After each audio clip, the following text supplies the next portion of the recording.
Quero saudar a todos mais uma vez, com a graça e a paz do Senhor Jesus, amém? Sejam todos bem-vindos, as pessoas que nos visitam hoje, você que está aqui pela primeira vez, que bom nós estarmos aqui para glorificarmos o nome do Senhor Jesus juntos, amém? Eu queria que antes de começarmos a palavra, você colocasse a mão no seu peito, na direção do seu coração. A Bíblia fala que nós falamos aquilo que está no coração. E o nosso coração hoje está alegre no Senhor. Eu não sei se você já teve a experiência de não saber se o céu desce ou se nós subimos. Mas eu sei que Deus está neste lugar. Eu sei não pelo que eu sinto e nem pelo que eu vejo, mas pelo que eu sinto e vejo também. Mas é porque a palavra de Deus nos fala algo. Aonde 2 ou 3 estiver reunido em meu nome, ali eu estarei no meio deles. E nós estamos aqui há mais de 3, amém? Estamos reunidos no nome do Senhor Jesus. E quando nós reunimos em nome do Senhor Jesus, não tem como a atmosfera ficar igual. Não tem como as pessoas saírem da mesma forma que entrou. Porque todas as pessoas que de fato se encontram com Jesus são impactadas por Ele. As suas vidas são transformadas. Algo acontece. E eu sei que Deus está neste lugar para ministrar no seu coração. Então coloca a mão no seu peito e fala para Ele: Deus, eu quero mais a Tua presença na minha vida. Fala para Ele: eu quero sair daqui diferente hoje. Eu não quero sair daqui da mesma forma que eu cheguei. Fala com o Senhor: eu quero ser transformado. Eu quero ser tocado pelo Senhor. Fala para o Senhor. Deixa o Espírito de Deus te ministrar. Deixa Ele ministrar na sua vida. Amém? Fala com Ele com toda a sua força. Fala assim, ó. Aleluia. Vamos declarar juntos?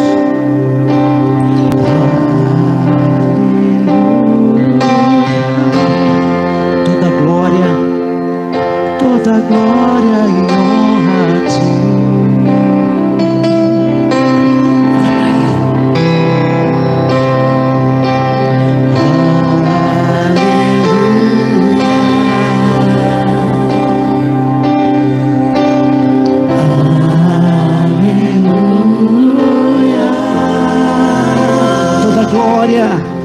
Toda glória e honra a Ti.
Declare a Ele. Aleluia.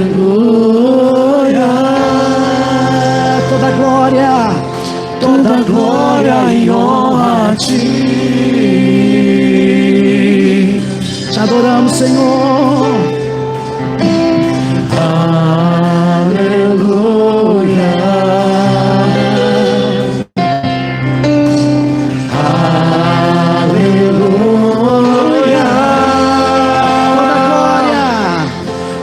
Glória e honra a Ti.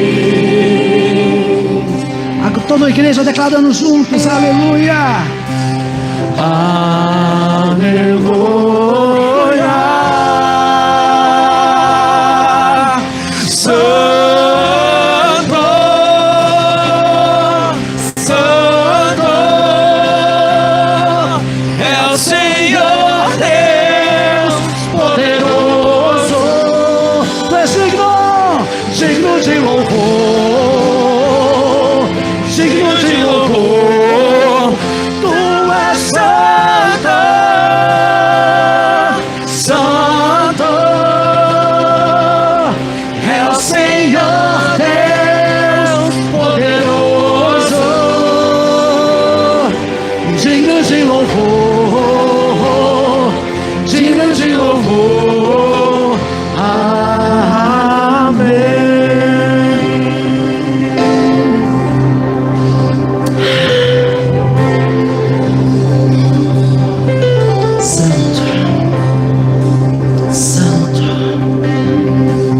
do Senhor.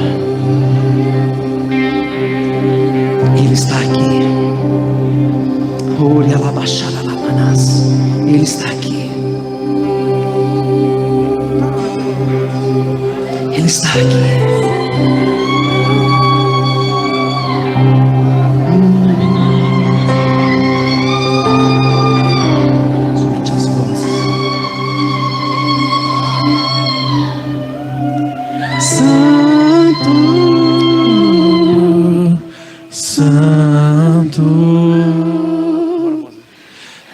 Senhor Deus poderoso, digno de louvor, digno de louvor, tu és santo, santo é o Senhor Deus poderoso, digno de louvor, digno de louvor, tu és santo, santo é o Senhor Deus poderoso, digno de louvor, digno de louvor, tu és santo, santo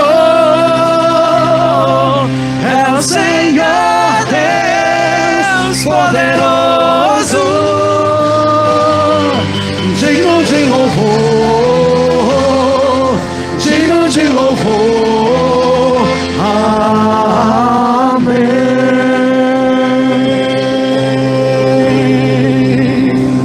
Você pode aplaudir a Ele. Aleluia.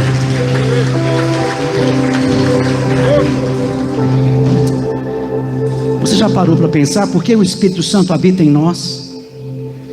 Por que Deus enviou o seu Espírito Santo para as nossas vidas? Será que foi só para a gente ficar alegre, hein? Agora eu tenho o Espírito Santo, cara. Agora ele habita em mim. Será que o objetivo do Espírito Santo é somente esse? Fazer que nós venhamos nos alegrar, ficar, nossa, agora eu tenho, alegria. Mas se você for estudar a palavra de Deus, nós vamos perceber o que o Espírito Santo, o propósito do Espírito Santo nas nossas vidas. E eu gostaria que você abrisse a sua Bíblia em 1 Coríntios, capítulo 2. Se eu fosse dar um tema para essa mensagem, eu daria entendendo o que é nosso em Deus. Então, entendendo o que é nosso em Deus. 1 Coríntios 2, capítulo 2, versículo 12. Acompanhe os irmãos aqui à frente, por gentileza. Aqui à frente tem lugares, por gentileza. 1 Coríntios, capítulo 2, versículo 12. Quem achou, diga amém. Diz assim a palavra do Senhor. Eu vou ler hoje na versão diferente, tá? Na revista e atualizada. Revista e atualizada. Isso. Ótimo. Vamos lá? Ora, nós não temos recebido o Espírito do mundo, e sim o Espírito que vem de Deus, para que conheçamos o que por Deus nos foi dado gratuitamente. Vamos novamente ler esse texto. Eu gostaria que você lesse junto comigo.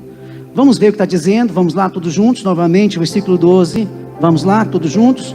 Ora, nós não temos recebido o Espírito do mundo, e sim o Espírito que vem de Deus, para que conheçamos o que por Deus nos foi dado gratuitamente. Amém? Vamos orar mais uma vez.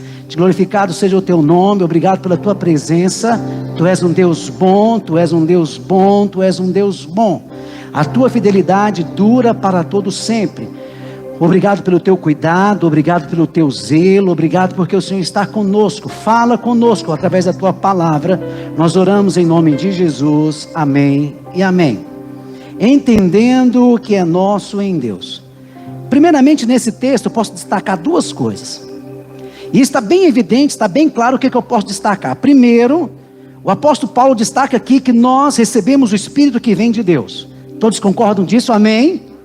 Primeira coisa está bem óbvio, bem claro no texto. Recebemos o Espírito que vem de Deus. E o segundo é que ele apresenta o propósito. Aqui o apóstolo Paulo então vai apresentar o propósito, por que nós recebemos o Espírito que vem de Deus. E aqui está claro no texto que é para conhecermos o que por Deus nos foi dado gratuitamente. Até aqui não há sombra de dúvida. Então presta atenção, nós não nos tornamos, você não se tornou habitação de Deus, você não se tornou santuário de Deus sem um propósito. Então o Espírito de Deus não veio habitar na sua vida, ele não veio morar e fazer morada em você sem um propósito. Então existe um propósito de Deus morar em nossas vidas. Se você observar o que diz lá em 2 Coríntios, capítulo 3, versículo 18, diz que todos nós, com o rosto desvendado, nós contemplamos o Senhor por espelho, a glória do Senhor, nós somos transformados de glória em glória na sua própria imagem, como pelo Senhor o Espírito. Então fala, todos nós com o rosto desvendados. O que quer dizer? Que o próprio Espírito Santo, que habita em nós, habita naquele que crê em Jesus, ele habitando em nós, ele vai nos transformando de glória em glória, a ponto de sermos transformados na figura de quem? De Jesus.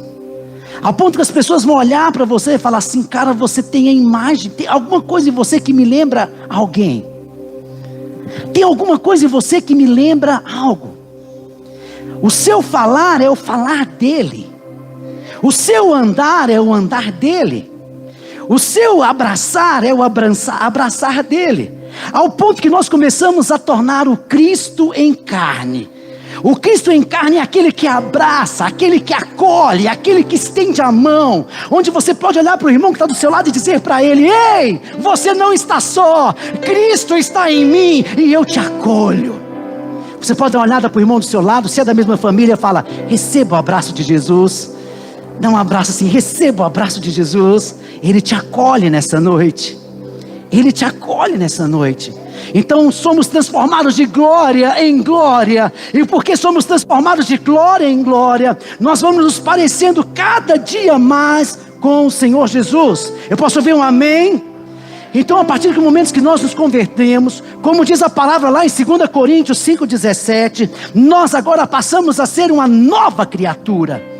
Quando eu faço, e se alguém está em Cristo, é nova criatura, as coisas antigas já passaram, e eis que se fizeram novas. Sabe o que isso quer dizer, meu amado? Quando eu e você, nós nos convertemos, Deus transforma a nossa realidade de vida. Para nós é oferecida uma nova realidade de vida em Cristo Jesus, na obra que foi realizada através da cruz.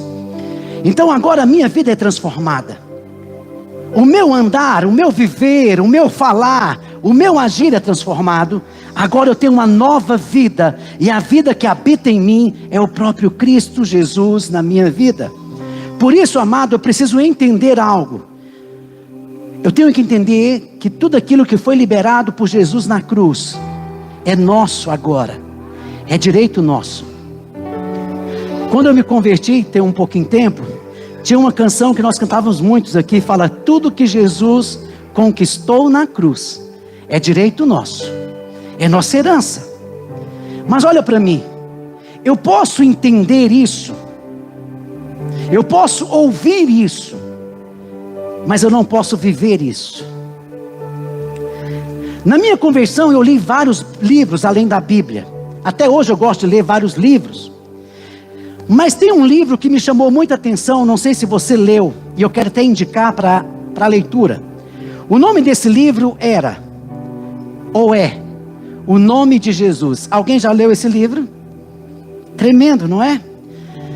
Mas algo me chamou muita atenção na página 57 desse livro. Isso eu li na minha adolescência. Mas na página 57, esse livro é de Kennedy Reagan, né? Kennedy Reagan. Só que Kennedy Reagan, ele relata uma história de um homem conhecido como o príncipe do evangelho. Alguém que era pregador com excelência do evangelho. E na página 57 ele começa a falar de Charles Spurgeon.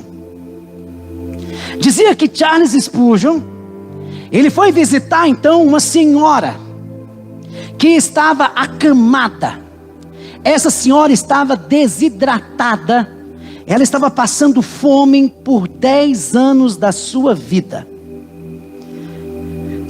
Kennedy Reagan então vai relatar o que o Spurgeon fala para ele. Ele é convidado então, Spurgeon, aí à casa dessa senhora, que morava em um casebre. E ela estava à beira da morte, porque ela estava desnutrida, porque não tinha mesmo o que comer. Chegando lá, Spurgeon, para orar por essa senhora, Spurgeon observa aquela casa que era feita de madeira e papelão. Era um casebre. Nada contra. Mas Spurgeon olha para lá e vê uma moldura. Olha para cá. Olha para cá. E nessa moldura, ele vê uma folha. E ele chega perto daquela folha e fala assim: nossa, quem te deu essa folha? Aí ela vai contar: eu trabalhei quase um século, meio século, na casa de uma condessa inglesa. Essa condessa, quando ela, antes de morrer, ela me deu esse papel. E como eu tinha muito carinho por ela, eu peguei esse papel e levei e moldurei e deixei pendurado na parede. E Spurgeon fala assim: minha senhora, a senhora deixa eu pegar esse papel, essa moldura, e levar para dar uma analisada nesse papel? E ela falou: olha, eu aceito você ir levar, desde que você traga de volta, combinado? E ele, lembra, né, na página 57, ele leva aquele papel às autoridades. E para surpresa, aquela senhora que vivia num casebre, aquela condessa inglesa tinha dado para ela uma fortuna gigantesca. Aquele era um documento de testamento. Ela era dona de grandes dinheiros e de uma casa luxuosa, mas porque ela não sabia ler e ninguém tinha informado, ela estava ali passando fome e necessidade. Sabe o que isso quer me reflete? E aquela condessa já tinha morrido há 10 anos. 10 anos aquela senhora estava passando por um problema. 10 anos ela estava passando por extrema pobreza e desnutrição, porque ela não entendeu o que era dela. Isso me fala algo muito grande, algo muito forte para as nossas vidas no dia de hoje. Quantos de nós, como cristãos, recebemos o plano de Jesus da salvação, recebemos então toda a herança, todas as bênçãos celestiais, tudo é nosso por direito, mas continuamos vivendo em casebres espirituais? Quantos de nós não apropriamos daquilo que é direito nosso? Quantos de nós tem uma herança espiritual? Quantos de nós tem algo de Deus e nós continuamos vivendo em miséria espiritual? Isso tem acontecido com muitos cristãos. Eles têm morado em casebre, enquanto não entendem o que de fato Cristo Jesus fizeram por ele na cruz. E quando Cristo Jesus disse claramente: está consumado, está consumado, está consumado. Entenda, meu amado, quando ele disse está consumado, ele estava dizendo claramente: agora todas as bênçãos que outrora estavam retidas sobre a sua vida no mundo espiritual, nesta hora já estão liberadas. Então agora, meu irmão, você agora não precisa ficar, meu Deus, não, elas já são suas. Elas são suas por direito, elas são nossas por direito, é direito nosso. Teve um preço que foi pago, preço da cruz, Calvário. Mas quantos de nós ainda continuamos vivendo na teologia do cabrito? Teologia do cabrito vivemos nessa teologia do cabrito. Certa feita um irmão que estava trabalhando no campo, vocês vão conhecer a história. Houve um barulho de grande festa. E há uma festa gigantesca. E ele vai chegando sorrateiramente e pergunta para um dos servos: o que está acontecendo aí dentro da casa do meu pai? Estou falando de quem? Do filho pródigo. Mas agora eu estou falando mais específico do irmão do filho pródigo, do irmão mais velho. De repente, olha para cá. De repente ele chega lá e a festa está rolando. O judeu gosta de festa, né? Nós também gostamos, amém? Podemos celebrar o Senhor, podemos dançar, glorificar, somos livres, amém ou não? Aleluia! Mas olha para cá. O filho mais velho ouve aquilo e vai reclamar. O pai vai lá e fala: meu filho, vamos entrar. E o filho mais velho fala assim: pai, eu tenho te servido há tantos anos, e você nunca me deu um cabrito. Teologia do cabrito. O Senhor nunca me deu um cabrito para eu festejar com meus amigos. E agora vem esse seu filho, presta atenção, nem é mais meu irmão. Vem esse seu filho, que gastou tudo que você tinha, e depois ele vem, e você libera para ele, pai, aquele bezerro, aquele novilho cevado. O que é isso? Não é qualquer bezerro não, aquele bezerro, aquele novilho, que estava separado para uma grande festa, estava na engorda. Você vai lá e pega o melhor e faz uma festa para esse aí que diz seu filho.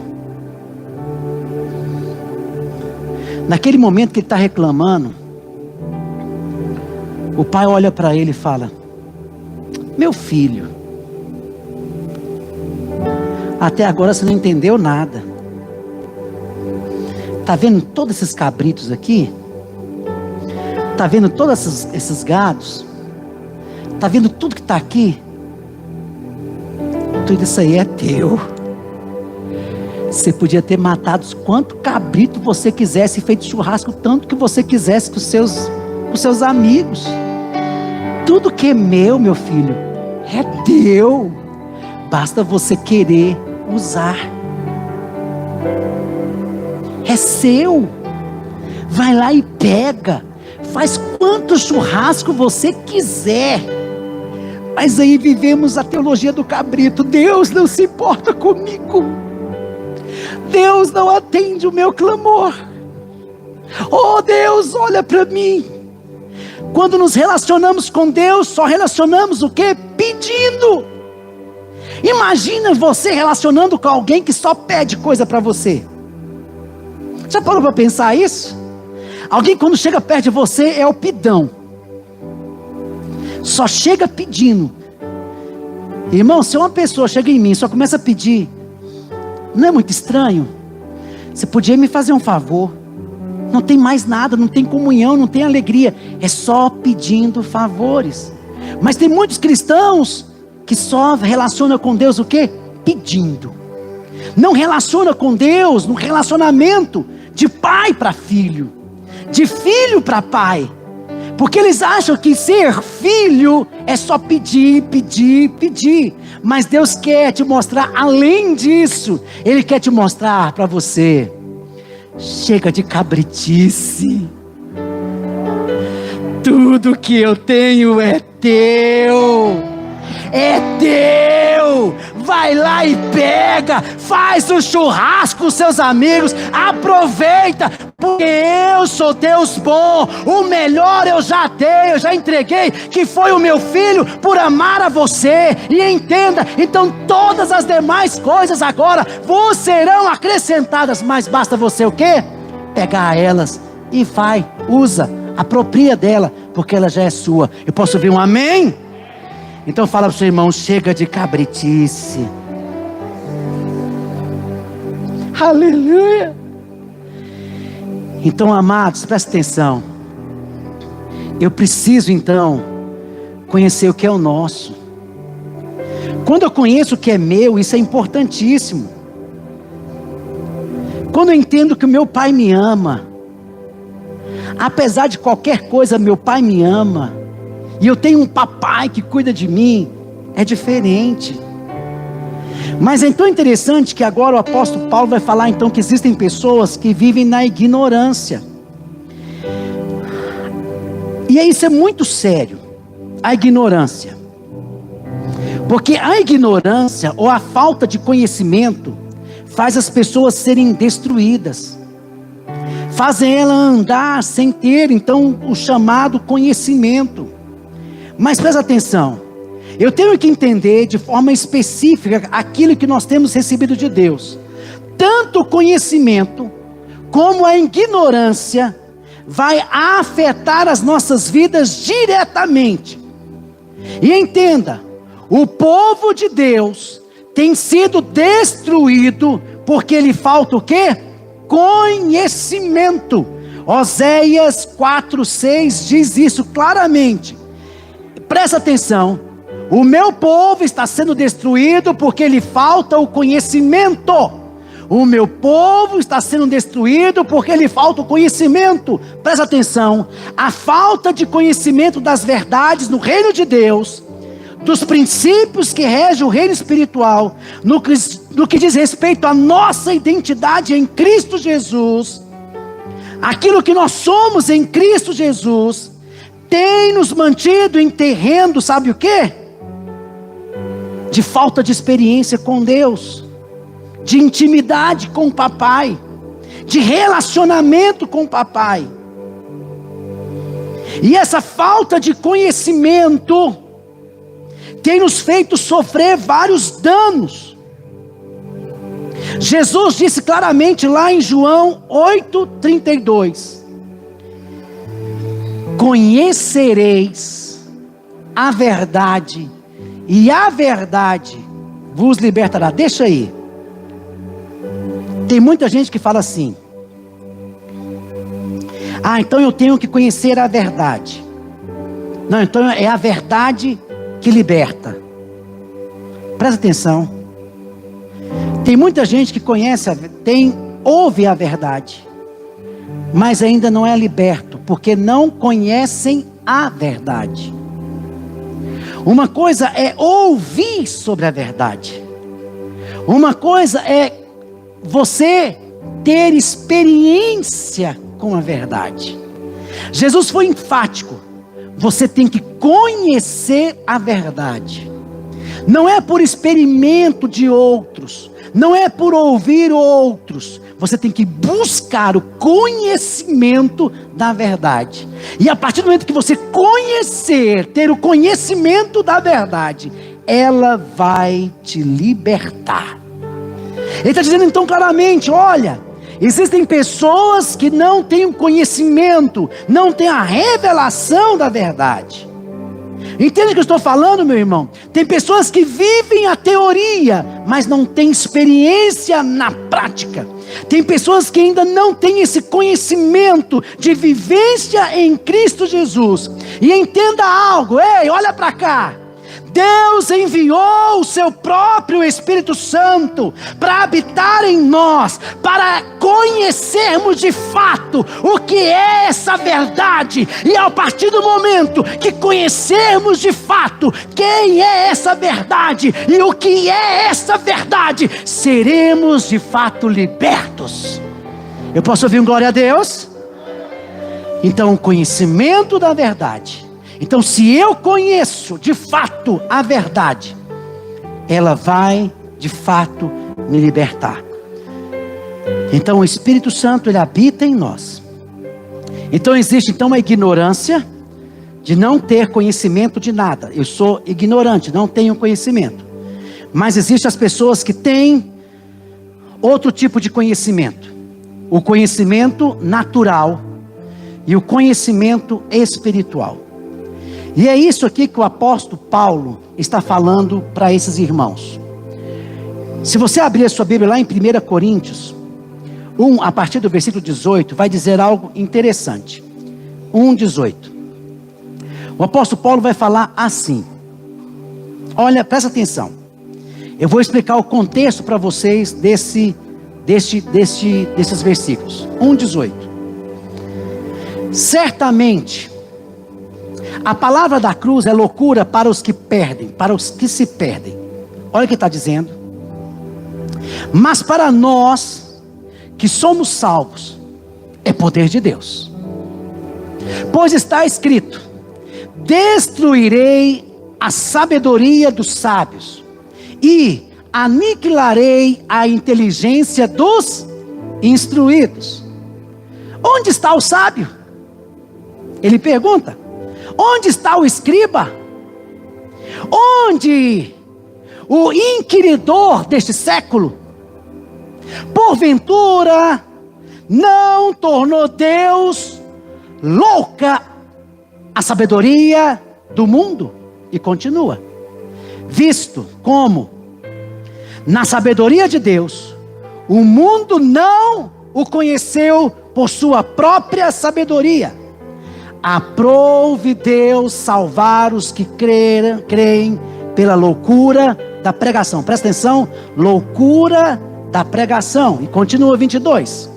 Porque tanto os judeus pediram sinais, como os gregos buscam o quê? Sabedoria. Mas nós pregamos a Cristo crucificado, escândalo para os judeus, loucura para os gentios. E continua. Mas, olha que tremendo, para os que foram chamados, tanto judeus como gregos, pregamos o Cristo, poder de Deus e sabedoria de Deus. E continua. Porque a loucura de Deus é mais sábia do que os homens, e a fraqueza de Deus é mais forte do que o quê? Dos homens. Olha o que ele vai falando aqui, que coisa mais tremenda. Irmãos, reparai pois nas vossas vocação, visto que não foram chamados muitos sábios segundo a carne, nem muitos poderosos, nem muitos nobre nascimento. Pelo contrário, Deus escolheu as coisas loucas. Deus escolheu as coisas loucas, as quais loucas do mundo, para envergonhar os sábios, e escolheu as coisas fracas do mundo para envergonhar as fortes. E Deus escolheu as coisas humildes do mundo e as desprezadas e aqueles que não são, para reduzir a nada o que são. Eu posso ouvir um amém? Observe o que o apóstolo Paulo está fazendo aqui agora. O apóstolo Paulo está agora falando sobre a sabedoria. E quando nós começamos a entender esse contexto, nós vamos perceber algo. Olha para cá. O apóstolo Paulo estava escrevendo aos Coríntios, mas estava referindo também aos irmãos que estavam junto da igreja dos gentios, mas estava especificando a questão da Grécia. Porque na Grécia existiam muitos filósofos. Na Grécia existia, especificamente em Atenas, existiam muitos intelectuais que se reuniam e começavam a discutir, de forma eloquente, de forma devaguear sobre a filosofia. E o apóstolo Paulo, em sua extremamente sabedoria, ele vai entrando e vai dando um show em relação à palavra de Deus. Se você observar do versículo 1 ao 2, o apóstolo Paulo vai desenvolvendo toda toda a linha de raciocínio em cima dessa declaração. Ele vai fazendo até chegar ao versículo 6 e 8, onde ele fala: olha, existem dois tipos de conhecimento, de sabedoria. Primeiro, a sabedoria humana, que é do mundo, e depois a sabedoria de Deus. A sabedoria humana, eu quero deixar claro para você, é aquilo que se diz respeito à nossa habilidade natural, ao seu conhecimento. O de processar o pensamento é a sua razão. É aquilo que você faz naturalmente. Essa sabedoria é melhor do que a ignorância. Porém, essa sabedoria não vai produzir nada em vocês. Esse conhecimento não vai produzir nada em vocês, porque ele é só nível teórico. O que eu quero agora introduzir em vocês, o que eu quero mostrar para vocês, é que existe uma sabedoria que não é baseada em razão e lógica humana. Eu quero que vocês agora conheçam algo que eu vou passar para vocês, que é a sabedoria de Deus. E eu vou começar a introduzir essa sabedoria na vida de vocês, porque a partir do momento que vocês tiverem conhecimento dessa sabedoria, ela vai vir sim para a vida de vocês, mas ela vai produzir em vocês transformação. Ela vai produzir em vocês mudança. Ela vai transformar o caráter. Ela vai trazer a transformação daquilo que é natural para uma transformação sobrenatural.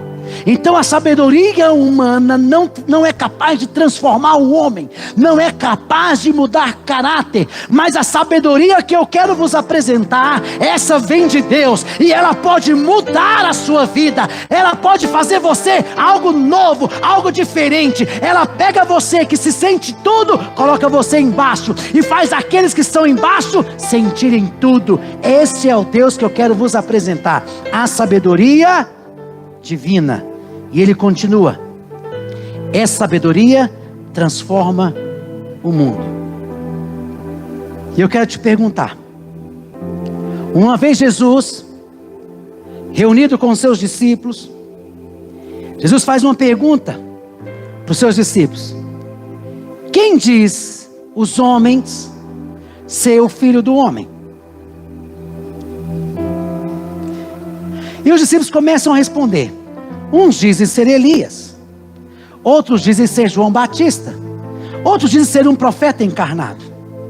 E agora ele fala: e vós, meus discípulos que andam comigo, quem dizes vocês que sou eu? Pedrão desponta na vida de todos e fala: tu és o Cristo, o Filho do Deus vivo. E Jesus imediatamente olha para Pedro e fala: não foi carne, não foi sangue que tu revelou, mas sim o meu Pai que está no céu trouxe essa revelação para você. E por causa desta revelação, que você teve entendimento de quem sou eu edificarei a minha igreja, e as portas do inferno não vão prevalecer contra a minha igreja. Ei, olha para cá.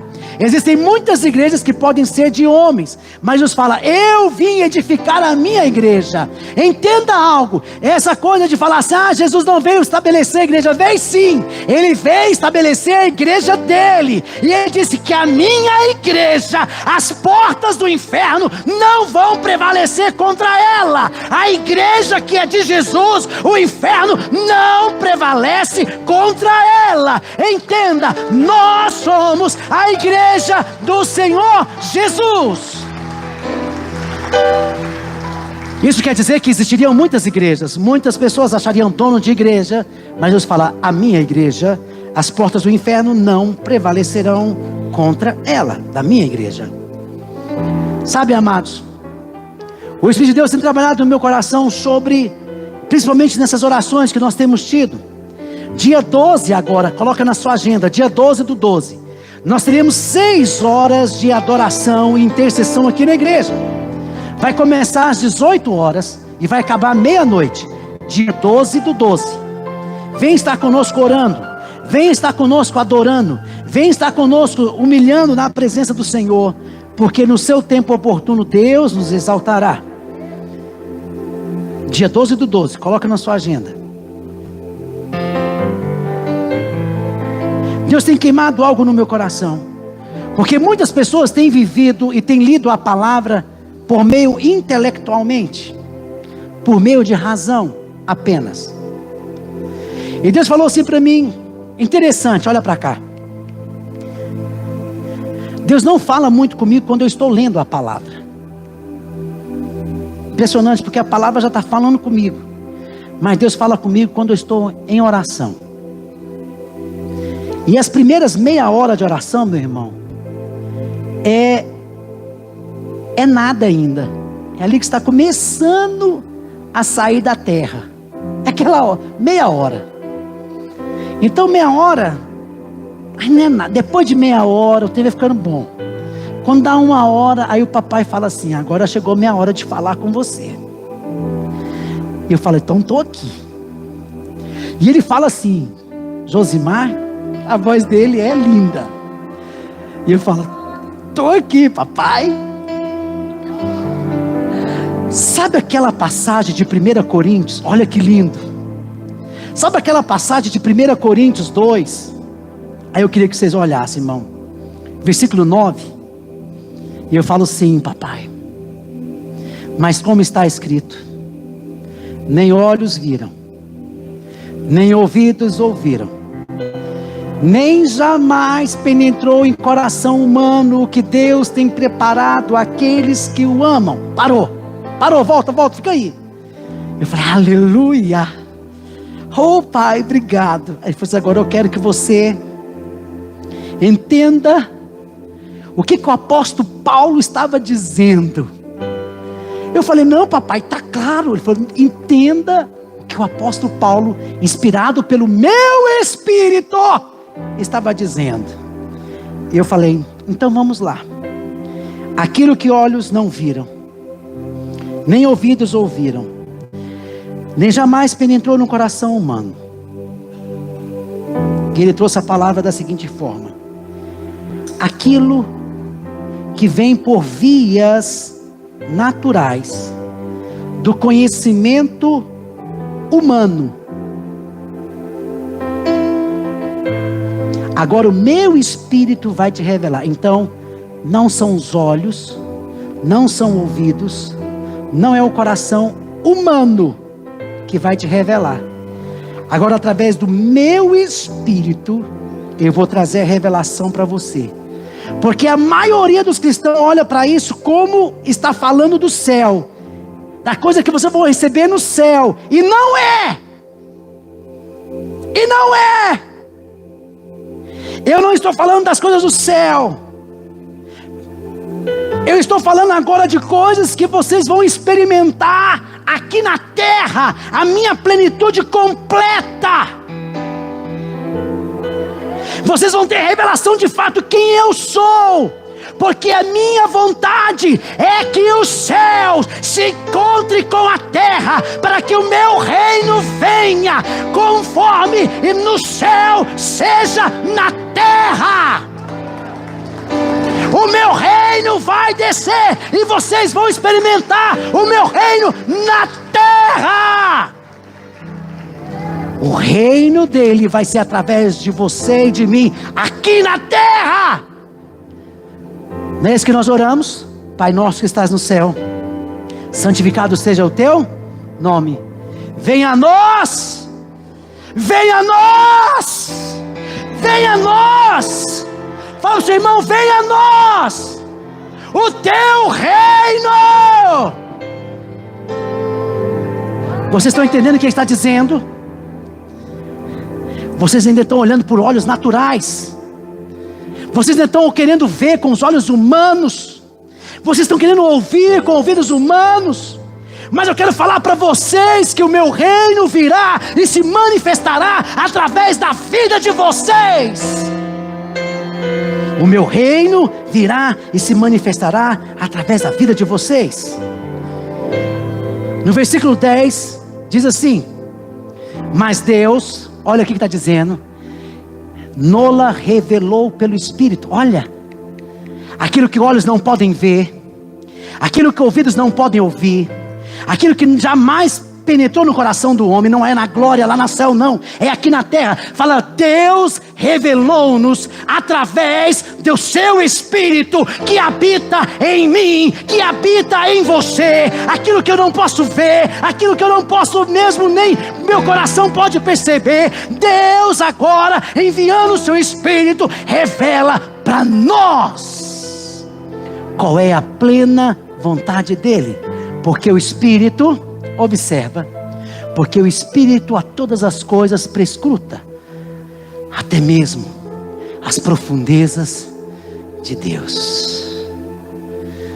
Então esse Espírito que conhece Deus, que tem intimidade com Deus, ele chega em nós e fala assim: agora eu habito em você, vou te contar tudo do papai. Agora você vai entender tudo do papai.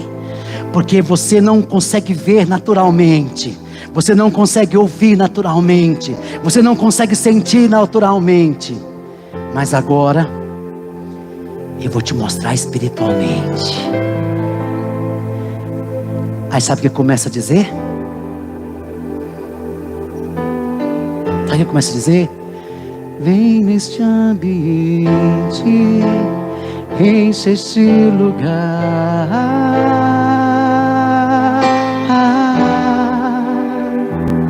Começamos a fazer? Te damos liberdade, que caia o teu Espírito.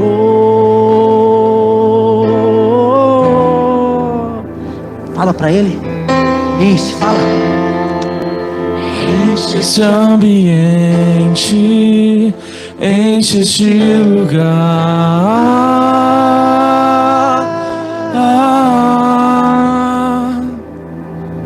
Você fala? Te damos liberdade, que caia o teu Espírito.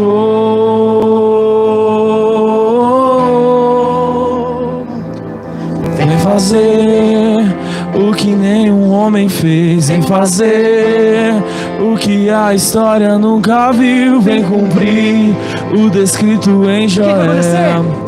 Aviva-nos, aviva-nos, vem fazer o que nenhum homem fez, vem fazer o que a história nunca viu, vem cumprir o descrito em Joel. Aviva-nos, aviva-nos, Senhor.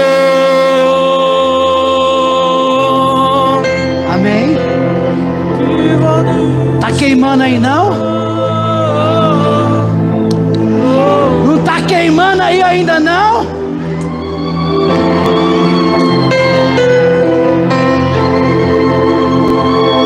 Ele começa a queimar a sua vida. Ele está falando para você: a glória de Deus vai se manifestar através de você, vai tocar no seu lar, vai tocar na sua família, vai mudar o ambiente, vai mudar a sua história. E ele diz: olha, o versículo 14, o homem natural, o homem psíquico, ele não vai conseguir enxergar as coisas do Espírito. Não tem entendimento humano para as coisas do Espírito, não tem explicação lógica para as coisas do Espírito. A sabedoria humana vai fazer isso, que é loucura. É loucura, porque o homem natural vai olhar isso e não vai entender, porque as coisas do Espírito só discerne espiritualmente.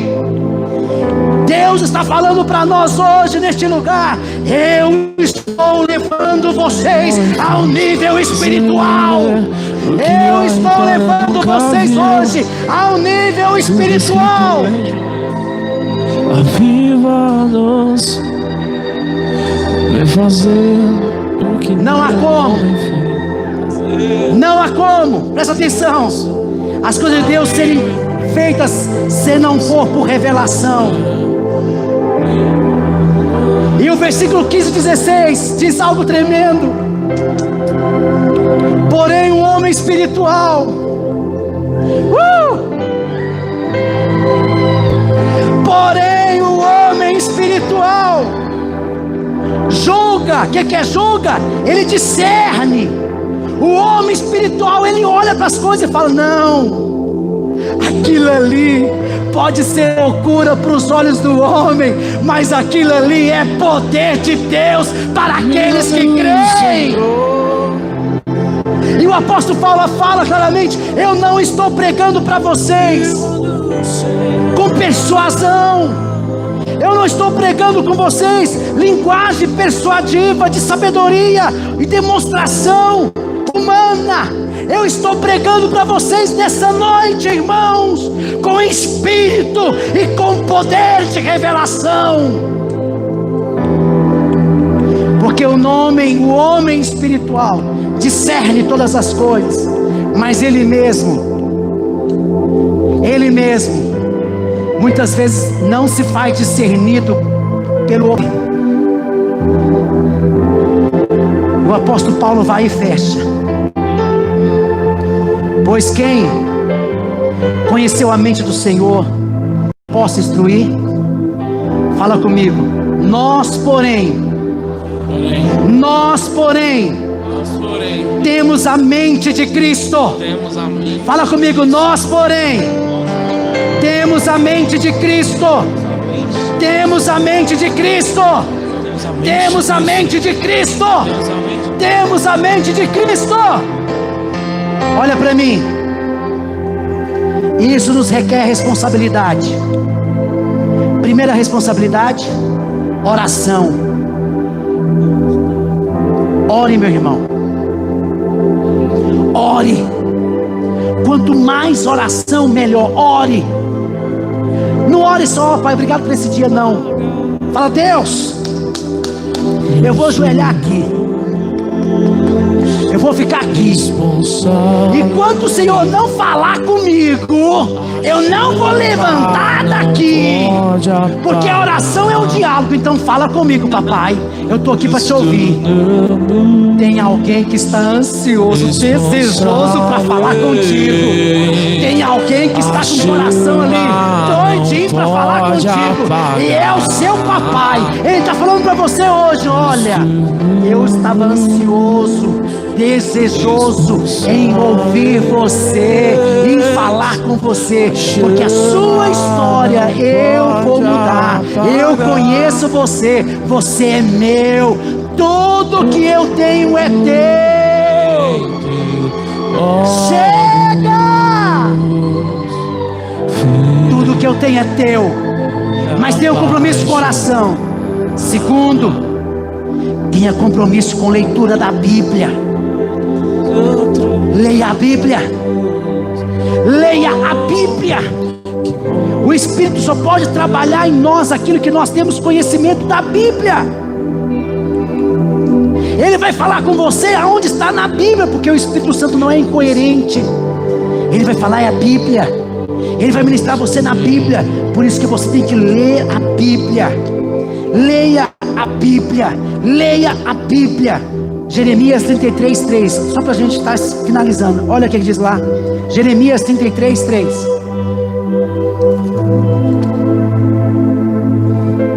Invoca-me.